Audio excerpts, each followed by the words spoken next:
ये जो नाम रखा बहुत सोच समझ के रखा। इसके निर्माण इसलिए मैं रखा था कि किसी भी बच्चे को एक उसके वास्तविक पृष्ठभूमि से ऊपर तक पहुंचाने में उसमें सभी टीचरों की महत्वपूर्ण भूमिका होती है, और इसी को लेकर के मैंने अपने स्ट्रॉन्ग पॉइंट क्या है? करंट अफेयर्स के स्ट्रॉन्ग पॉइंट नहीं, मतलब बच्चों में क्या अपने स्ट्रॉन्ग पॉइंट है? सीवान के जो बच्चे आपके पास आ रहे हैं उनमें क्या आपने अनुमान देखा कि उनके पास स्ट्रॉन्ग पॉइंट क्या है कि उस पॉइंट को हम लोग बढ़ावा दें ताकि वो अपनी जिंदगी में सक्सेस हो जाए। नमस्कार साथियों, आप देख रहे हैं सच टीवी न्यूज और आरएन न्यूज। साथियों, आज हमारी टीम पहुंची है सीवान जिला में। वैसे बता दें कि सीवान जिला एक एजुकेशन हब के दौर में आज अपना पहचान बना चुका है, लेकिन हम बात करेंगे कि आज यहाँ के जो परिवार हैं अपने बच्चों को लेकर काफी चिंता रहते हैं कि जो माहौल बना हुआ है एजुकेशन को लेकर कि लड़कियों को तो पढ़ाई के मामले में आगे बढ़ाना है और लड़कों को भी आगे बढ़ाना है, लेकिन कह सकते हैं कि सीवान में बहुत सारे इंस्टीट्यूट कॉलेज ओपन होने के बावजूद भी यहाँ पे देखा जाता है कि अनुमन शिक्षा का जो स्तर है एक बेहतर प्लेटफॉर्म नहीं मिल पा रहा है। लेकिन हमारी तलाश जारी रही और इस तलाश जारी होने के दौरान एक ऐसे एकेडमी में हम लोग पहुंचे हुए हैं जिसका नाम है निर्माण IAS एकेडमी, जो वाकई में यूपीएससी बीपीएससी की तैयारी जो करा रहा है शानदार तरीके से सीवान के लोगों के लिए और सीवान के आवाम के लिए बड़ा काम कर रहा है। हमारे साथ यहाँ पे डायरेक्टर अमिंदर सर जुड़े हैं, साथ ही साथ परवीन सर जुड़े हैं जो कि मैनेजिंग डायरेक्टर हैं, और साथ ही साथ एक और सर है जो आपका शुभ नाम सर अभिषेक रंजन सर जुड़े हुए हैं। तमाम गतिविधियों के साथ सीवान के लोगों के लिए ये लोग बहुत बड़ा काम कर रहे हैं। आइए बात करते हैं सबसे पहले अमिंदर सर से, जिन्होंने एक शुरुआत किया 1 साल पहले, जो इसका नींव रखा और इन्होंने जो जहन में बात रखा कि जो यहाँ के बच्चे हैं, जो यहाँ के परिवार है, उन बच्चों के लिए एक बेहतर शिक्षा देना और बहुत कम खर्चों में, बहुत कम पैसों में, ताकि यहाँ के बच्चे जब सपना देखते हैं IAS बनने का, यूपीएससी क्रैक करने का या कोई भी अधिकारी बनने का, उनका सपना अधूरा रह जाता है पैसे के बल पे। लेकिन अब वो सपना अधूरा नहीं रहेगा। सपना पूरा करने के लिए हमारे साथ यहाँ पे सर जुड़ चुके हैं। सर, आपका बहुत बहुत स्वागत है। सबसे पहले आपको तो ढेरों सारी शुभकामनाएं कि आप 1 जुलाई को आपका जो सेंटर था, इसका एनुअल डे था, स्थापना दिवस था, और जो आपने काम किया सीवान के लोगों के लिए, हमारे टीम की तरफ से और सीवान की जनता की तरफ से आपको बहुत सारी शुभकामनाएं। किस उद्देश्य से आपने ये सेंटर स्टार्ट किया? सबसे पहले मैं तो आपको धन्यवाद दूंगा और आपके श्रोताओं को भी। मुझे सबसे बड़ी खुशी इस बात की है कि मैं यहाँ पे जो अपना इंस्टीट्यूशन डाला था, इसका मुख्य उद्देश्य ही रहा अपने सीवान के छोटे भाई बहनों के उनके करियर को बनाना, और उनके करियर को लेकर ही मैंने यहाँ पे निर्माण IAS academy and one day coaching centre को डाला। मेरा मुख्य उद्देश्य यहाँ कमाना नहीं है।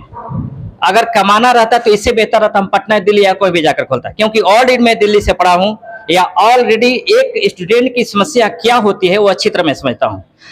यहाँ पे मेरा कोचिंग संस्थान को डालने का मुख्य उद्देश्य रहा कि जो सीवान के बच्चे हैं, जो वास्तव में इकोनॉमिकल रूप से काफी कमजोर हैं, और उनके भी सपने होते हैं कि जाकर के दिल्ली में, पटना में या इलाहाबाद में पढ़े या प्रयागराज में पढ़े, उनके सपने को साकार करने के लिए ही मैं यहाँ पे इस इंस्टीट्यूशन को डाला हूँ। अब सर एक सवाल करेंगे, जो अपने संस्था का नाम रखा है निर्माण IAS एकेडमी, तो यानी कोई भी चीज को निर्माण करने में बहुत भूमिका होती है, तो कोई भी स्टार्टिंग को नींव रखते हैं निर्माण, यानी कि उसके निर्माण में आप बहुत बड़ा भूमिका निभा रहे हैं। ये इस तरह से बिल्कुल बिल्कुल मैंने निर्माण ये जो नाम रखा बहुत सोच समझ के रखा। इसके निर्माण इसलिए मैं रखा था कि किसी भी बच्चे को एक उसके वास्तविक पृष्ठभूमि से ऊपर तक पहुंचाने में उसमें सभी टीचरों की महत्वपूर्ण भूमिका होती है, और इसी को लेकर के मैंने अपने इंस्टीट्यूशन का नाम निर्माण रखा था। कैसा एक्सपीरियंस रहा सीवान की जनता के लिए? बीच में आपने काम किया, 1 साल स्टडी कराया, और ये जुलाई चल रहा है, आज 7 जुलाई है, और कहने का मतलब है कि 1 जुलाई को आपका स्थापना दिवस था। 1 साल पूरा होने के बावजूद कितने बच्चे आपके पास पास आउट हो चुके हैं या कहाँ पे एग्जाम दे चुके हैं? कितने मतलब तरीके से उनको एक प्लेसमेंट मिला हुआ है? क्या मतलब एक्सपीरियंस है ओवरऑल? 1 साल का अनुभव क्या रहा? मैं बता देता हूँ। मुझे बहुत खुशी की बात है कि मैं 1 साल के अंदर में लगभग मैंने इंस्टीट्यूशन में काफी उपलब्धि पाई है, और अभी लगभग 2 महीने पहले SSC GD के एग्जाम हुए थे, इसमें लगभग 25 से 26 मैंने रिजल्ट दिया है। इसके अलावा बिहार पुलिस के फॉर्म आए हुए हैं। मुझे उम्मीद है कि इसमें जितना मैं उम्मीद किया हूं उससे ज्यादा मेरा रिजल्ट होगा। यहाँ पे सर आपने लिखवाया है यूपीएससी और बीपीएससी, और साथ ही साथ बिहार SI, बिहार पुलिस, तमाम बैंक, रेलवे, SSC और अदर कॉम्पिटिटिव एग्जाम के लिए आप तैयारी करा रहे हैं। लेकिन सबसे बड़ी भूमिका ये होती है कि यूपीएससी के लिए और बीपीएससी के लिए आमतौर पर लोग सोचते हैं कि दिल्ली या पटना या बड़े शहरों में रुख करना होता है। तो उन समाज के जो परिवार के लोग हैं उनको किस तरह का मैसेज देंगे ताकि वो अपने बच्चों को या बच्चियों को आपके यहाँ दाखिला करा सके, ताकि उनके पास समय का, पैसा का बचत हो और अपनी जिंदगी में सक्सेस हो सके? मैं बता दूं, सबसे पहले जरूरी है माहौल। माहौल जगह नहीं बनाता, माहौल हम और आप बनाते हैं। जहाँ एक पढ़ाने वाला अच्छा ट्यूटर अगर खड़ा हो जाए और उसकी ईमानदारी हो कि नहीं हम अपने स्टूडेंट या छात्रों को ईमानदारी से पढ़ाएं, तो स्वाभाविक है कि कोई भी आकर पढ़ेगा। ये मेरा मानना है। ठीक है। अभी बिहार में अनुमान दिखाया जाता है कि बिहार की जो लड़के हैं लड़कियां हैं यूपीएससी और बीपीएससी का ज्यादा क्रैक करते हैं, लेकिन आज भी बिहार का जो शिक्षा स्तर है वो दूसरे स्टेट के अलावा मतलब काफी नीचे गिरा हुआ है, क्योंकि इस तरह अनुमान लोग कहते हैं और मानते भी हैं। लेकिन इसको किस तरह से, क्योंकि आप एक शिक्षक हैं और एक टीचर हैं और एक जस्ट लाइक फाउंडर भी है एकेडमी के, तो हमें लगता है कि जो आपकी कंपनी है आने वाले दिन में और भी सिटी में और भी शहरों में इसका रुख करेगी। तो अपने माध्यम से क्या बिहार की जनता को एक मैसेज देंगे ताकि एक निर्माण में आपका भूमिका हो सके, कि मतलब शिक्षा की अलग दुनिया आप दिखा सके? मैं बता दूं, ये तो वास्तविक है कि बिहार के एजुकेशन सिस्टम डाउन है, लेकिन इस एजुकेशन सिस्टम डाउन के पीछे हम ये नहीं कर सकते कि हमारे बिहार या सिवान के लड़के लड़कियां पढ़ने में तेज नहीं है। मैं गारंटी के साथ कहता हूँ यहाँ लड़के लड़कियां पढ़ने के लिए बहुत उत्सुक हैं, बशर्ते कि उनको पढ़ाने वाला उस तरह से कोई नहीं है ना। ये बहुत होते हैं। चलिए सर से बात करते हैं। फिर बगल में एक सर है अविनाश सर, अभिषेक सर, तो वाकई में यहाँ के लोगों के लिए, यहाँ के बच्चों के लिए बहुत बड़ा काम कर रहे हैं। अभिषेक सर, आपका जो अनुभव रहा है 1 साल का, जब से मतलब सर ने स्टार्ट किया तब से आप जुड़े हुए हैं, जी जी, कैसा अनुभव रहा आपका? मेरा अनुभव तो काफ़ी बेहतरीन रहा है सर के साथ जुड़ने पे ही, और अनुभव के साथ साथ बच्चों के साथ जो हमारा संबंध है वो भी काफ़ी मधुर रहा है। क्या आप स्टडी करते हैं? जी, मैं यहाँ पे करंट अफेयर्स और ज्योग्राफी पढ़ाता हूँ। तो मतलब हर सब्जेक्ट में बीपीएससी सबका अलग अलग है, जैसे कि आपको बीपीएससी का अलग बैच है, बिहार एसआई का अलग बैच है और बिहार सभी बैच के लिए पढ़ाते हैं? हाँ, सब में पढ़ाता हूँ मैं। मतलब प्लस पॉइंट क्या देखें यहाँ के जो बच्चे हैं उसमें, क्या है मतलब एक वीकनेस पॉइंट क्या है और स्ट्रॉन्ग पॉइंट क्या है बच्चों में? यहाँ के बच्चों में सबसे वीक अगर कहेंगे तो इंग्लिश को लेकर उनको बहुत ज्यादा कमजोरी है, क्योंकि बिहार बोर्ड के बच्चों की इंग्लिश तो ऐसे भी काफी कमजोर होता है। और दूसरी बात यह है कि यहाँ के बच्चे हैं करंट अफेयर से बहुत भागते हैं, क्योंकि वो लोग पेपर पढ़ते नहीं है, जाहिर सी बात है। वो लोग केवल करंट अफेयर्स के लिए आपको मैगजीन पर डिपेंडेंट रहते हैं कि महीने का या फिर सालाना कोई एक मैगजीन आ रही है उसको पढ़ रहे हैं हम। जबकि मेरे संस्था में ये है कि आपको हम लोग हर सैटरडे को, हर शनिवार को 2 घंटे मैं खुद अपना नोट्स बनाया हुआ करंट अफेयर्स का पढ़ाता हूँ, जिससे कि आपको एग्जामिनेशन में बहुत ज़्यादा फायदा होगा। स्ट्रॉन्ग पॉइंट क्या है करंट अफेयर्स के स्ट्रॉन्ग पॉइंट? नहीं मतलब बच्चों में क्या अपने स्ट्रॉन्ग पॉइंट है? सीमांत के जो बच्चे आपके पास आ रहे हैं उनमें क्या आपने अनुमान देखा कि उनके पास स्ट्रॉन्ग पॉइंट क्या है, कि उस पॉइंट को हम लोग बढ़ावा दें ताकि वो अपनी जिंदगी में सक्सेस हो सके? बच्चों में स्ट्रॉन्ग पॉइंट ये है कि बच्चे यहाँ के बहुत ही जागरूक हैं और अपने करियर को लेकर बहुत ही फोकस्ड हैं। खासकर उनके अंदर जो जज्बा है आपको आर्मी को लेकर के और बिहार पुलिस को लेकर के, वो काफ़ी बढ़िया है। इस वजह से बच्चों का फिजिकल तो उनका लगभग सारे बच्चों का तैयार है। बिहार में जो भी बच्चे हैं उनका फिजिकल सबका तैयार है, यानी कि मोटो उनका बहुत शानदार रहता है। चलिए बगल में हमारे साथ मैनेजिंग डायरेक्टर सर जुड़े हुए हैं, प्रवीण सर, जो कि सीजीएल क्वालिफाई हैं, और कहने का मतलब है कि इनका भी काफी शानदार योगदान रहा इस निर्माण आईएएस एकेडमी को रन करने में, और 1 साल का भूमिका आप निभाते नजर आए। क्या अनुभव रहा आपका 1 साल में? के अंदर हम लोग अभी के डेट में 24 से 25 स्टूडेंट जो हैं एसएससी जीडी में रिजल्ट दिए हैं, ठीक है ना। इसके बाद बिहार पुलिस का भी बैच स्टार्ट हुआ है, इसमें भी हम लोग का अच्छा परफॉर्मेंस रहेगा।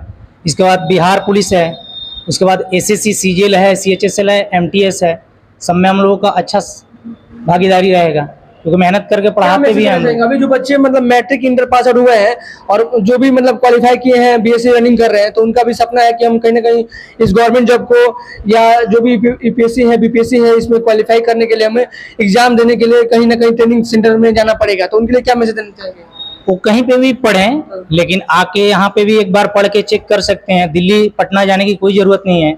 जब वहाँ के कंटेंट आपको, वहाँ के टीचर पढ़े हुए हैं, यहाँ पे आपको क्लास दे रहे हैं। एक बात बोला कंटेंट, यानी कि जो भी बेसिक जो नॉलेज होता है या जो भी एक सीरियल वाइज उसका फंडामेंटल जो भी इक्विपमेंट होता है, वो सारा चीज आप बिल्कुल देंगे। हम लोग एकदम अप टू डेटेड रहते हैं। आज के डेट में हम लोग भी एग्जाम दे रहे हैं, उसके बाद बच्चे को भी पढ़ा रहे हैं, तो जाहिर सी बात है अच्छा परफॉर्मेंस हम लोग देंगे अदर से। चलिए सर से बात करते हैं। यूपीएससी और बीपीएससी का 2 मेन स्ट्रीम फोर्स का लोग करते हैं, और अभी देखा जाता है कि यहाँ पे जो भी मुखिया सरपंच जो बड़े बड़े मतलब थोड़ा लोग हैं, वो अपने बेटा बेटी बच्चे वहाँ पे स्टडी कर सके बीपीएससी यूपीएससी का, तो उनके लिए क्या मैसेज देना चाहेंगे? मैं सिवान के उन तमाम गार्जियन से मैं रिक्वेस्ट करूंगा कि एक बार वो मेरे इंस्टीट्यूशन में भेजें और निश्चिंत रहें। उनके रिजल्ट और उनकी सफलता की गारंटी मैं लेता हूँ, उनको बाहर भेजने की जरूरत नहीं। साथ ही मैं आपके चैनल के माध्यम से एक ये भी मैं क्या करूंगा, सलाह दूंगा कि मैं यहाँ पे ओपन टेस्ट स्टार्ट किया हूँ, जो पटना के तर्ज पे यहाँ स्टार्ट किया हूँ। Free of cost open test है, प्रत्येक संडे को 7 बजे से होता है। कोई भी, चाहे वो कहीं का भी लड़का हो, किसी भी इंस्टीट्यूट में पढ़ने वाला हो, वो आकर के एग्जाम दे सकता है और अपने अनुभव और अपने आकलन कर सकता है कि हमारा कितना तैयारी है ना। वो 7 बजे से फ्री ऑफ कॉस्ट है। ये सिवान के जिले में पहली बार ऐसा मैंने किया है। हाँ, प्रत्येक संडे को 7 से 8:30 तक 1.5 घंटे का टेस्ट होता है, फ्री ऑफ कॉस्ट होता है। हाँ, इसी कैंपस में होता है। सवाल है सर, हम सवाल हो जाता है कि जब बच्चे मैट्रिक पास करते हैं उसके बाद उनको नहीं समझ पाते हैं कि कौन सा विषय लेकर तैयारी करें, क्योंकि आगे चलकर IAS IPS की तैयारी कर सकते, उसके लिए क्या कहेंगे सर आप? इसके लिए मैं पहले बता देता हूं। दरअसल सबसे पहले सफलता के लिए 2 मायने जरूरी है। पहला तो सही दिशा और दूसरा आपको कठिन परिश्रम। जब लड़के ग्रेजुएशन इंटरमीडिएट करने के बाद आते हैं तो उनको पहले सही दिशा देने वाला नहीं होता है कि उनको तैयारी क्या कराई जाए।